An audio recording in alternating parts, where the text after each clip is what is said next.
Students, आज का जो हमारा आर्टिकल है उसमें हम 5 स्टेटमेंट पढ़ेंगे। Conjunction, disjunction, negation, conditional and by conditional statement. Clear? इसकी ट्रुथ टेबल कैसे ड्रॉ करते हैं वो भी हम इस लेक्चर में कवर करेंगे। तो बेसिकली ये +2 में भी ये चीज़ यूज़ होती है, ठीक है। और हायर क्लास में भी, जैसे मास्टरी में होगी आपको, MSc में, एडवांस डिस्क्रीट मैथमेटिक्स की बुक में भी इसका यूज़ आपको होगा।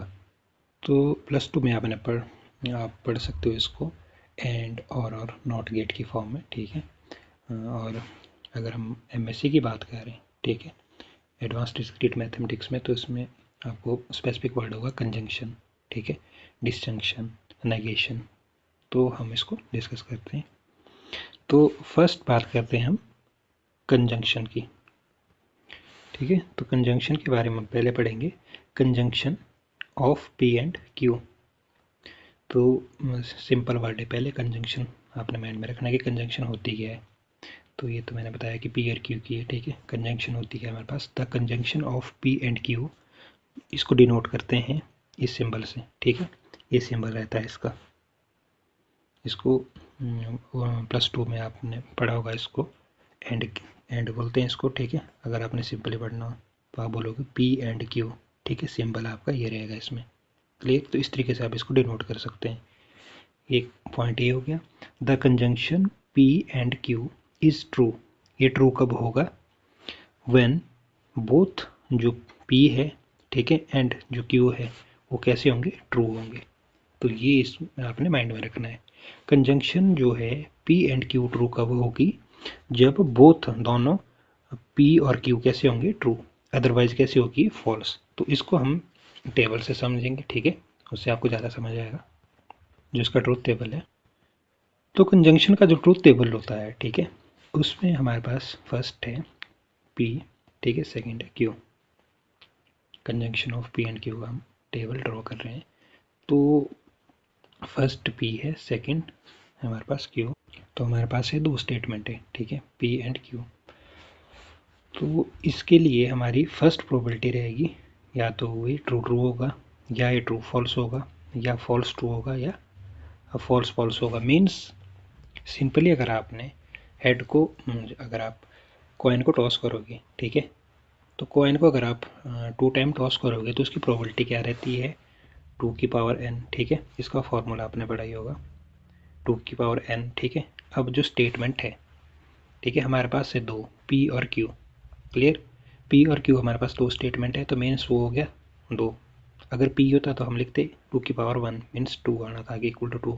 अब P और Q है तो आ गया 2 की पावर 2, n की जगह हमारे पास आ जाएगा 2, ठीक है, क्योंकि 2 स्टेटमेंट है। तो 2 की पावर 2 होता है 4। तो जो इसकी प्रोबेबिलिटी रहेगी वो या तो होगा ट्रू ट्रू होगा, या ट्रू फॉल्स होगा, या फॉल्स ट्रू होगा, या फॉल्स फॉल्स होगा, ठीक है। तो वही हमने इम्प्लीमेंट किया है, वही हमने इधर यूज़ किया, ठीक है। फर्स्ट ले ली हमने P की जो है वो ले ली, P ले लिया हमने ट्रू, ठीक है, P ट्रू ले लिया और Q ट्रू।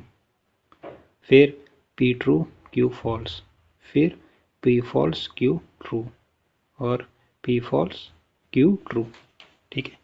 तो ये कहाँ से आया? P और Q की जो हमारी, आप बोल सकते थे कि हम ट्रू ट्रू भी लिख सकते हैं, आप बोल सकते थे कि हम यहीं तक भी लिख सकते थे, ठीक है, कि ट्रू ट्रू ट्रू फॉल्स, ठीक है। क्वेश्चन कर सकते थे कि हम तो 2 भी लिख सकते थे, 4 क्यों लिखी? तो एक्यूरेट रीज़न ये है कि जो उसका फॉर्मूला होता है वो होता है 2 की पावर n, ठीक है। तो n यहाँ पर क्या है हमारे पास? n की वैल्यू है 2, ठीक है। मीन्स कि इधर P और Q है 2 वैल्यू, ठीक है। अगर खाली P ही होता, मान लो P ही होता, तो आप लिखते 2 की पावर 1, तो आपके पास 2 की पावर 1 आना था, आपके पास 2।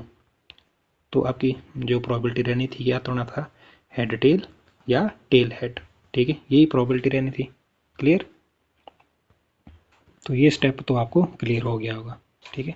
अब आता है इसका जो हमारा P कंजंक्शन Q जो रिजल्ट रहता है, ठीक है, इस तरीके से लिखते हैं P कंजंक्शन Q, जो हमारा ये है, ठीक है, ये सिंबल है हमारा कंजंक्शन का, और इसको रीड कर सकते हो आप P एंड Q। क्लियर? तो इसका जो हमारा रिजल्ट रहता है अकॉर्डिंग टू स्टेटमेंट, हमारा ट्रू कब होगा? कंजंक्शन P एंड Q जब P भी Q है और Q भी हमारा true, both P and Q true होंगे, तभी हमारा जो रिजल्ट है वो ट्रू होगा। ठीक है, तो ये सेटिस्फाई कर रहा है स्टेटमेंट को। ठीक है, हमने पढ़ा था statement the conjunction P and Q is true when both P and Q R true, otherwise क्या रहेंगे, फॉल्स। अगर पी ट्रू है क्यू फॉल्स है तो हमारा आएगा फॉल्स। ठीक है, अगर पी फॉल्स है क्यू ट्रू है तो आएगा फॉल्स, अगर पी फॉल्स है क्यू भी फॉल्स है तो आएगा फॉल्स। मीन्स की जो हमारी ये है ये इसमें इंपॉर्टेंट है। ठीक है, ये आपने इसमें रखना है कंजंक्शन में। हमारी मोस्ट इंपॉर्टेंट यही एक लाइन है कि अगर हमारा पी ट्रू है क्यू भी ट्रू है तो हमारा जो रिजल्ट होगा पी एंड क्यू वो भी क्या होगा, ट्रू, बाकी सब फॉल्स होंगे। क्लियर, यहाँ तक क्लियर हो गया। तो सेकंड आता है हमारे पास disjunction of P and Q, मतलब सिंपल डिसजंक्शन। डिसजंक्शन होता क्या है, ये तो हमने पी और क्यू के लिए लिया है। ठीक है, तो डिसजंक्शन होता क्या है, द डिसजंक्शन ऑफ पी और क्यू। ठीक है, पी, इसको हम इस सिंबल को हम रीड करेंगे और, ठीक है, द डिसजंक्शन ऑफ पी और क्यू डिनोटेड बाय, तो इसको डिनोट करते हैं सबसे पहले। हमारा जो सिंबल रहेगा इसको पी और क्यू, ठीक है, ये इसका सिंबल है, मतलब इसको आप और पढ़ोगे तो ये जो ये सिंबल है ये है डिसजंक्शन का। क्लियर, द डिसजंक्शन पी और क्यू इज फॉल्स, ये फॉल्स कब होगा, ठीक है, व्हेन पी और क्यू आर बोथ फॉल्स। ठीक है, तो ये स्टेटमेंट इसका इम्पॉर्टेंट है कि डिसजंक्शन पी और क्यू फॉल्स कब होगा, जब ये दोनों पी और क्यू कैसे होंगे, फॉल्स होंगे, तभी ये फॉल्स होगा। ठीक है, अगर एक भी ट्रू हुआ तो ये ट्रू ही रहेगा। फॉल्स एक ही कंडीशन है इसकी, अगर ये दोनों फॉल्स है तभी ये फॉल्स रहेंगे। Clear, otherwise is true and is true otherwise. ठीक है, बाकी कंडीशन के लिए क्या रहेगा, ट्रू रहेगा। तो इसका ट्रूथ टेबल किस से समझते हैं, तो इसका जो ट्रूथ टेबल है, ठीक है, पी ले लिया हमने, क्यू ले लिए, दो स्टेटमेंट है। ठीक है, पी और क्यू हमारे पास दो फंक्शन है। ठीक है, सिंपली तो 2 की पावर n कितना आ जाएगा, n की जगह आ जाएगा हमारे पास 2। ठीक है, 2 की पावर 2, क्योंकि p और q दो है फंक्शन है तो 2 की पावर 2 आएगा, 2 की पावर 2 होते हैं 4, मतलब कि 4 प्रोबेबिलिटी आएगी। क्लियर, ये स्टेप आपको क्लियर है, मैंने पहले ही बताया था। ठीक है, ये आपने माइंड में रखना है। तो हमारे पास जो प्रोबेबिलिटी रहेगी वो या तो होगी ट्रू ट्रू, ठीक है, ट्रू फॉल्स, फॉल्स ट्रू या फॉल्स फॉल्स। ठीक है, ये क्लियर हो गया आपको। फिर आ जाओ आप रिजल्ट पे, जो हमारा ये है P और Q का, ये क्या रहेगा। तो इसका जो रिजल्ट रहेगा हमारा वो सिंपली क्लियर आपको डेफिनेशन बताया है। अगर हमारा P भी फॉल्स है, ठीक है, और जो हमारा Q भी फॉल्स है तो हमारा जो रिजल्ट वो भी फॉल्स होगा। ठीक है, तो एक ही कंडीशन है इसमें इम्पोर्टेंट, अगर हमारा रिजल्ट हमारा फॉल्स कब होगा, जब हमारा P भी फॉल्स है और Q भी फॉल्स है। ठीक है, तो ये आपने इसमें माइंड में रखना है। ठीक है, बाकी कंडीशन के लिए ट्रू रहेगा। P ट्रू है Q ट्रू है तो हमारा रिजल्ट भी ट्रू रहेगा, P ट्रू है Q फॉल्स है तो ट्रू रहेगा, P फॉल्स है Q ट्रू है तो भी ट्रू रहेगा। ठीक है, एक ही कंडीशन है इसमें हमारी इंपॉर्टेंट, जो आपने माइंड में रखनी है कि हमारा फॉल्स कब होगा, जब ये P और Q दोनों कैसे होंगे, फॉल्स होंगे, तो हमारा रिजल्ट भी कैसा होगा, फॉल्स। यहाँ तक क्लियर हो गया। तो थर्ड है हमारे पास नेगेशन स्टेटमेंट। तो नेगेशन स्टेटमेंट क्या होती है हमारे पास, when a statement is presented by its contradiction. ठीक है, तो हमारे पास क्या होती है, then that statement is known as negation statement. Clear, एक स्टेप ये आपने याद रखना है। The negation of P is denoted by, तो जो नेगेशन पी है उसको आप किस तरीके से डिनोट करते हो, ये उसका सिंबल रहता है। ठीक है, क्लियरली आपने क्या करना है, this symbol and like this, और पी बार से भी आप इसको डिनोट कर सकते हो। ये क्लियर हो गया। तो द प्रोपोजिशन, ये जो नेगेशन पी का जो सिंबल है, is read as not p. ठीक है, तो अगर आपको इस तरीके से दिया है, ये सिंबल दिया है, तो आप इसको बोलोगे नॉट पी। ठीक है, इसको आप कैसे रीड करोगे, नॉट पी।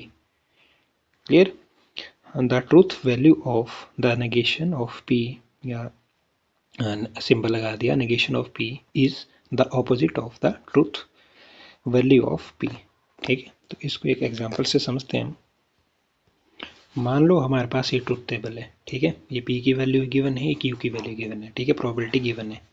ठीक है, तो हमारे पास जो मान लो नेगेशन पी पूछा है हमारा, ठीक है, सिंपली नेगेशन पी पूछा है, तो सिंपली पी कैसे निकालोगे आप, इसमें क्या बोला है कि जो हमारा जो रिजल्ट है, ठीक है, वो क्या रहता है, अपोजिट रहता है।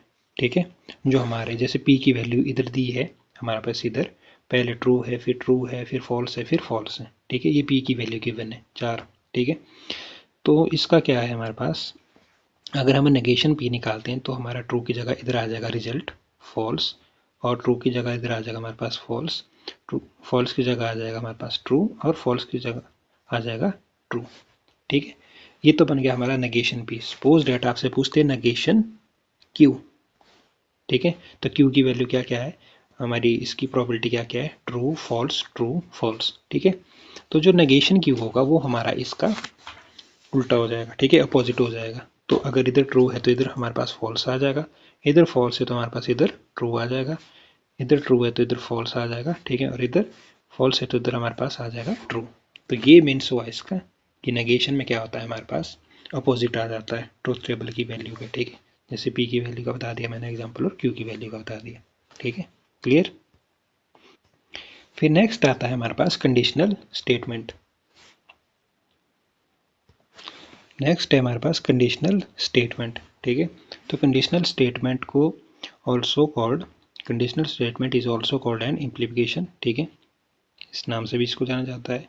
तो इसको हम इस तरीके से डिनोट करते हैं, ये हमारा सिंबल रहता है, जैसे हम डिनोट करेंगे p इम्प्लाइज q, इसको बोल सकते हो आप, और रीड कर सकते हो इफ p देन q। तो इस तरीके से आप इस सिंबल को डिनोट कर सकते हो, या इसको बोल सकते हो, रीड कर सकते हो। तो the conditional statement p then q या p implies q is false, ये एक फॉल्स कब होगा, कंडीशनल स्टेटमेंट व्हेन जो हमारा p है वो ट्रू हो और q कैसा हो, फॉल्स हो। ठीक है, एक ही मतलब जितने भी हम आप इसमें पढ़ोगे तो एक दो स्टेटमेंट है आपको उसको लर्न रखनी पड़ेगी, बाकी तो उसकी अपोजिट होगी। ठीक है, जैसे इसमें बोला है कि हमारी इस if the conditional statement p implies q is false, ये फॉल्स कब होगी, जब हमारे पास p ट्रू होगा और q फॉल्स होगा। Clear. And otherwise, and true otherwise, और बाकी कंडीशन में कैसी रहेगी, हमारी ट्रू रहेगी। और इसमें इंपॉर्टेंट है next, in the conditional statement p implies q, तो इसमें जो हमारे पास p होता है वो क्या होता है, p is called the hypothesis. p को हम क्या बोलेंगे, हाइपोथेसिस। कंडीशनल स्टेटमेंट की बात कर रहे हैं हम। ठीक है, और q को क्या बोलेंगे हम, q is called the conclusion. Clear, तो यहाँ तक क्लियर हो गया आपको। अब करते हैं इसका ट्रूथ टेबल। तो ट्रूथ टेबल के अकॉर्डिंग कंडीशनल स्टेटमेंट का जो ट्रूथ टेबल बनेगा, ठीक है, उसमें हमारे को एक चीज़ माइंड में रखनी है, क्या, अगर हमारे पास p ट्रू है और q कैसा है, हमारे पास फॉल्स है, p ट्रू है q फॉल्स है, तो हमारे पास रिजल्ट आ जाएगा फॉल्स। ठीक है, यही आपको गिवन स्टेटमेंट बोला था। अदरवाइज जो रिजल्ट कैसे रहेंगे वो रहेंगे ट्रू। क्लियर, p कैसा होना चाहिए, ट्रू, q होना चाहिए फॉल्स। इसको एक एग्जांपल से हम और भी कर सकते हैं। ठीक है, अगर आपको इस तरीके से भी याद रखना है कंडीशनल स्टेटमेंट की, मान लो मैं घर से जाता हूँ मुंबई। ठीक है, मैं मुंबई गया और मेरे से मांगी घड़ी की, वहाँ जाके आपने घड़ी लेके आनी है। ठीक है, तो मैं घर से गया कहाँ, मुंबई, मीन्स पहली कंडीशन होगी ट्रू, मैं मुंबई चला गया, लेकिन मैं मुंबई गया, मैं मुंबई से घड़ी नहीं लाई। क्लियर, तो वो हो गया हमारे पास फॉल्स। तो जो रिजल्ट रहेगा, तो मैं तो झूठा हुआ क्योंकि मैं मुंबई गया था और मैं वहाँ से घड़ी नहीं लाया। क्लियर, तो इस कंडीशन में हमारे पास जो रिजल्ट आ गया वो आ गया फॉल्स। क्लियर, तो इस तरीके से भी आप इसको याद रख सकते हो। तो ये एक एग्जांपल है, इस तरीके से भी आप इनको याद रख सकते हो। क्लियर, बाकी कंडीशन में हमारे पास जो रिजल्ट रहेंगे, अगर p ट्रू है q भी ट्रू है तो हमारे पास रिजल्ट भी ट्रू होगा। ठीक है, थर्ड की बात करें, p अगर फॉल्स है q ट्रू है तो हमारे पास रिजल्ट ट्रू होगा। ठीक है, p अगर फॉल्स है q फॉल्स है तो रिजल्ट क्या रहेगा हमारे पास, ट्रू। ठीक है, तो हमारे पास ये जो सेकंड है, ये अगर p ट्रू है q फॉल्स है तो हमारे पास रिजल्ट क्या रहेगा, फॉल्स। क्लियर, फिर लास्ट में आता है हमारे पास बाय कंडीशनल। ठीक है, स्टेटमेंट है क्या होती है हमारे पास, तो जो बाय कंडीशनल होता है, द बाय कंडीशनल स्टेटमेंट, इसको पढ़ेंगे आप p if and only if q, you know this is the symbol of if and only if, I double F। ठीक है, इफ एंड ओनली इफ। और अगर हम ट्रुथ लॉजिक की बात करें तो इसको कहेंगे हम बाई कंडीशनल का ही सिंबल रहेगा इसमें, ठीक है। तो the by conditional statement P if and only if Q is true, ये कब ट्रू होगी ये स्टेटमेंट? व्हेन जो हमारे पास P और Q है the same truth values, means कि हमारे पास P की वैल्यू भी सेम होनी चाहिए और Q की वैल्यू भी सेम होनी चाहिए, तभी जो हमारा जो रिजल्ट होगा वो ट्रू होगा। मीन्स कि अगर P की वैल्यू ट्रू है, Q की वैल्यू ट्रू है, तो हमारे पास रिजल्ट ट्रू होगा, और अगर P की वैल्यू फॉल्स है, Q की वैल्यू भी फॉल्स है, तो हमारे पास रिजल्ट ट्रू होगा, ठीक है। मतलब कि सेम होनी चाहिए दोनों वैल्यू, और बाकी कंडीशन के लिए फॉल्स रहेगा। क्लियर? तो biconditional statement are called biimplication, ठीक है, इसको इस नाम से भी जाना जाता है। तो इस तरीके से आप इसको, ये हमारा सिंबल रहेगा इसका, P implies Q, P if and only if Q, इस तरीके से आप इसको रीड कर सकते हो। क्लियर? तो इसका ट्रूथ टेबल अगर हम इसकी बात करें तो P की वैल्यू गिवन है, Q की वैल्यू गिवन है, ठीक है, और P इम्प्लाइज Q या P and if and only if Q। तो इसका जो रिजल्ट है, अगर P ट्रू है, ठीक है, और Q भी ट्रू है हमारे पास, तो रिजल्ट क्या रहेगा हमारे पास? ट्रू, ठीक है। अगर हमारे पास P फॉल्स है, Q भी फॉल्स है, तो रिजल्ट कैसे रहेगा? ट्रू। ये कंडीशन को कर रहा है सेटिस्फाई, जो इसकी स्टेटमेंट है उसको सेटिस्फाई कर रहा है। कैसे? देखो, स्टेटमेंट में बोला था अगर बोथ P और Q की वैल्यू सेम हो तो रिजल्ट ट्रू रहेंगे, मतलब P की वैल्यू अगर ट्रू है, Q की वैल्यू भी ट्रू है, मतलब हुआ कि हमारी P और Q की वैल्यू सेम है, तो रिजल्ट क्या रहेगा हमारे पास? ट्रू। और अगर हम फोर्थ की बात करें, जो हमारे पास फोर्थ स्टेटमेंट है, इसमें P हमारे पास फॉल्स है, Q भी हमारे पास फॉल्स है, तो रिजल्ट होगा ट्रू। क्यों? क्योंकि ये बोथ ट्रू है, P की वैल्यू भी, सॉरी, P की वैल्यू भी नॉट ट्रू, P की वैल्यू भी सेम है और Q की वैल्यू भी सेम है, तो रिजल्ट हमारे पास ट्रू रहेगा, ठीक है। मतलब कि अगर हमारे पास ट्रू है P और Q की वैल्यू, या P और Q की वैल्यू फॉल्स है, मीन्स कि सेम है दोनों वैल्यू। अगर P और Q की वैल्यू ट्रू है तो रिजल्ट ट्रू, P और Q की वैल्यू अगर फॉल्स है तो भी हमारा रिजल्ट आएगा ट्रू, क्योंकि दोनों कंडीशन दोनों कैसे हैं? सेम है, ठीक है। तो इस तरीके से आप इसको कर सकते हो। जैसे सेकंड है हमारे पास, P ट्रू है, Q फॉल्स है, तो रिजल्ट फॉल्स आएगा, क्योंकि बाकी कंडीशन के लिए तो फॉल्स आएगा, और P फॉल्स है, Q ट्रू है, तो रिजल्ट आएगा हमारे पास फॉल्स। तो कंक्लूजन हमारा क्या निकलता है अगर हम कंजंक्शन की बात करें, ठीक है। कंजंक्शन में अगर हम सिंपली आपको रखना है याद, तो इसमें जो ट्रूथ टेबल की वैल्यू मैंने बता दी है, इसमें आपने फर्स्ट स्टेटमेंट आपने याद रखनी है कि अगर हमारे पास ट्रू कब होगा? ट्रू तब होगा हमारे पास अगर P की वैल्यू भी ट्रू है, Q की वैल्यू भी ट्रू है, तो हमारे पास रिजल्ट होगा ट्रू। बाकी कंडीशन के लिए हमारे पास क्या होगा? फॉल्स। जो रिमेनिंग बच गई 3 कंडीशन। क्लियर? ये हो गया हमारा कंजंक्शन के लिए। सेकंड आता है हमारा डिसजंक्शन के लिए। तो डिसजंक्शन में क्या होता है हमारे पास कि अगर हमारे पास जो रिजल्ट है फॉल्स कब रहेगा? अगर हमारे पास P और Q की वैल्यू बोथ हमारे पास फॉल्स हो, ठीक है। तो ये हमारी फोर्थ कंडीशन है। जैसे अगर P की वैल्यू फॉल्स है, Q की वैल्यू फॉल्स है, तो हमारा रिजल्ट फॉल्स रहेगा। बाकी कंडीशन के लिए हमारे पास जो 3 बची उसमें ट्रू रहेगा, ठीक है। तो ये इसमें ये लाइन आपको याद रखनी है, बाकी के लिए तो इसका अपोजिट ही होगा, ठीक है। ये हो गया डिस्टिंक्शन का। फिर आता है नेगेशन का। नेगेशन का क्या होता है हमारे पास? नेगेशन में हमारा होता है, मतलब जैसे आप नेगेशन P कर दिया, तो नेगेशन P के लिए हमारे पास रिजल्ट उल्टा हो जाएगा। मतलब P की वैल्यू अगर आपको दी है ट्रू फॉल्स फॉल्स ट्रू, तो आ जाएगा फॉल्स फॉल्स ट्रू ट्रू, ठीक है। तो इस तरीके से मतलब कि आपकी जो रिजल्ट है उसका अपोजिट आ जाएगा नेगेशन में। और कंडीशनल स्टेटमेंट में आपने क्या रखना है कि अगर हमारे पास P की वैल्यू, हमारा जो ये रिजल्ट फॉल्स कब होगा? अगर हमारा P ट्रू है, Q की वैल्यू फॉल्स है, ठीक है, तो हमारा जो रिजल्ट है वो फॉल्स रहेगा, बाकी कंडीशन के लिए वो ट्रू रहेगा। मीन्स की जो हमारी, अगर इसकी बात करें तो ये वाला रिजल्ट, ठीक है, P इसमें ट्रू है, Q इसमें फॉल्स है, तो रिजल्ट क्या होगा हमारे पास? फॉल्स। बाकी के लिए तो ट्रू होगा, ठीक है। तो इसमें ये आपने याद रखना है। फिर अगर हम बाई कंडीशनल की बात करें तो बाई कंडीशनल में हमारा सिंपल है कि हमारा जो रिजल्ट है ट्रू कब होगा? P if and only if Q का कब होगा? जब हमारे पास जो P और Q है इसका जो